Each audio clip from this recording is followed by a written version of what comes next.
닥터 구재돈 원장입니다. 오늘은 스키에 대해서 알아볼 거예요. 가시죠. 달리고 달려서 비발디 파크에 도착을 했습니다. 거의 다 와가네. 이 터널만 지나면 비발디 파크입니다. 대명에 오게 되면 이렇게 돼 있어요. 그래서 리프트권을 살 수 있는 이런 시설이 있고요. 그래서 리프트권을 사게 되는데, 보통은 이제 리프트권을 살 때 카드 할인이나 이런 것들을 이용해서 살 수가 있을 것 같아요. 대명은 시설이 정말 잘 돼 있어요. 이렇게 콘도도 새로 리뉴얼했고, 그리고 시설들이 좀 있는데 이렇게 스낵바도 있고 그렇습니다. 동선이 정말 좋아요. 그래서 대명에 오게 되면 딴 데 가기가 정말 어려운 그런 곳 중에 하나예요. 대명에서 슬로프는 가장 그 최상급, 이제 지금 보이는 테크노 슬로프고, 그 다음 옆에 힙합, 그 다음에 발라드와 재즈로 돼 있어요. 오늘은 제가 스키장에 왔는데요. 겨울이 되면 항상 우리 팀원들과 함께 스키를 타러 옵니다. 스키장 한번 구경하실까요?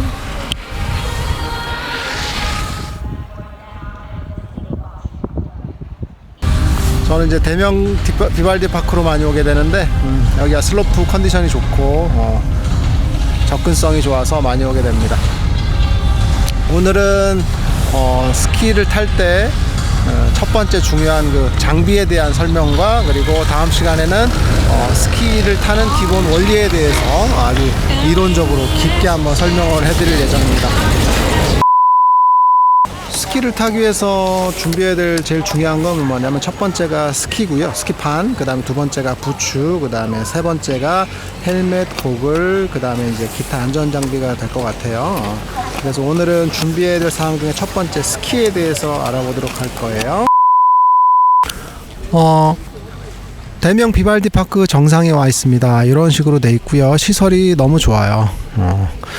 이제 스키를 처음 타게 되면 이제 스키판을 선택을 하셔야 돼요. 제일 먼저 스키판은 길이가 제일 중요한데, 남자분들 같은 경우는 보통 회전 스키를 많이 신게 돼요. 165에서 160 정도 길이가 적당하고, 키가 너무 작으면, 그리고 체력이 너무 떨어지면 155도 괜찮고 그렇습니다.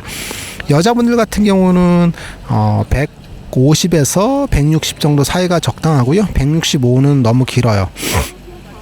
그리고 스키는 종류가 되게 많은데, 일반적으로 뭐 대회전이라고 해서 185에서 한 177 정도 되는 길이가 있는데, 그거는 일반 아마추어들이 초심자들이 신을 수는 없고, 보통 이제 165 정도에서 155 사이에 회전 스키를 신게 돼요. 그리고 스키의 강도가 중요한데, 지금 스키 두 대가 있죠. 스키 브랜드가 참 많은데 그 중에서 헤드스키가 가장 최고라고 생각을 하고 있어요.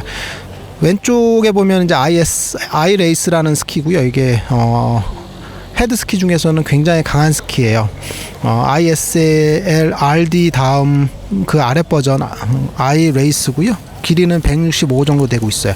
굉장히 강한 스키고, 그 옆에 있는 오른쪽에 있는 스키는 ISL이라는 스키고, 정말 좋은 스키예요. 일반 초심자들이 처음에 타기에 조금 부담스러울 수 있는데, 어느 정도 기술이 익힌 다음에 탈 수 있는 스키라고 볼 수 있을 것 같아요. 왼쪽 오른쪽을 보여드린 이유가 뭐냐면, 초보자들은 제발 왼쪽에 있는 스키를 타지 마시고 쉬운 거 ISL 같은 스키를 타는 게 좋다라는 거, 그 얘기를 해주고 싶고, 그리고 부츠는 저는 이제 헤드 넥소를 쓰고 있는데, 이게 그래핀 소재로 되어 있는 부츠인데 성능이 너무 좋아요. 그리고 너무 가벼워요. 제가 헤드 매니아인 건 아시죠? 그리고 부츠를 선택할 때 제일 좋은 게, 중요한 게 뭐냐면 길이에요. 길이. 이거는 이제 발 길이를 재서 신게 되고요. 실측을 측정하고 신게 돼요. 그래서 보통 이제 운동화 사이즈를 생각을 많이 하는데, 운동화 사이즈와는 다르게 이제 실제 스키 길이가 어떻게 되는지, 발 길이가 어떻게 되는지 측정하는 게 좋아요. 뭐 내 발이 250이다 그러면 250에 맞는 부츠를 선택하는 게 좋습니다. 너무 큰 부츠를 신기보다는 딱 맞는 부츠를 신는 게 좋을 것 같습니다.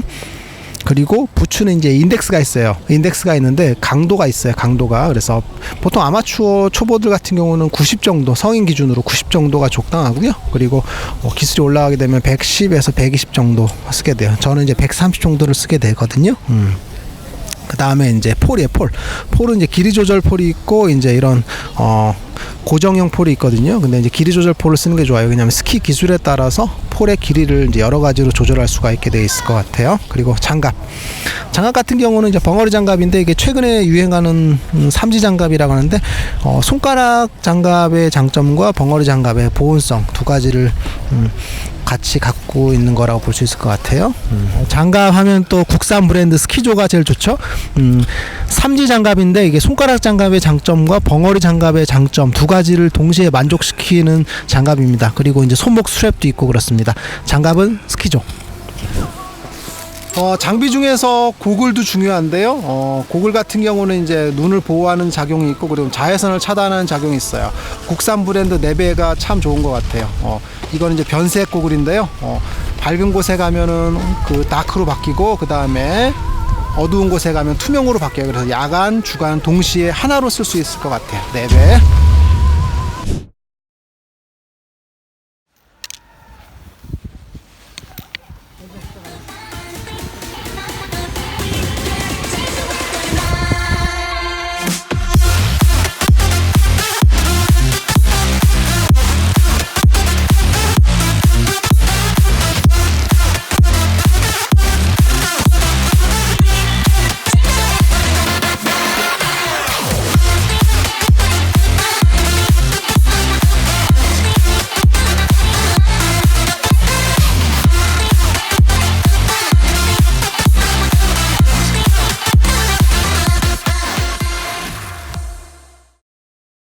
스키가 좋은 이유가 여러 가지가 있는데 저 같은 경우는 이제 스키가 좋은 이유를 두 가지를 꼽을 수 있을 것 같아요. 첫 번째는 스키는 운동량 자체가 굉장히 많아요. 스키를 눌러야 되기 때문에 앉았다를 하는 운동 스쿼트를 계속 한다고 보시면 돼요. 1시간, 2시간, 3시간씩. 그래서 하체 운동에 정말 좋습니다.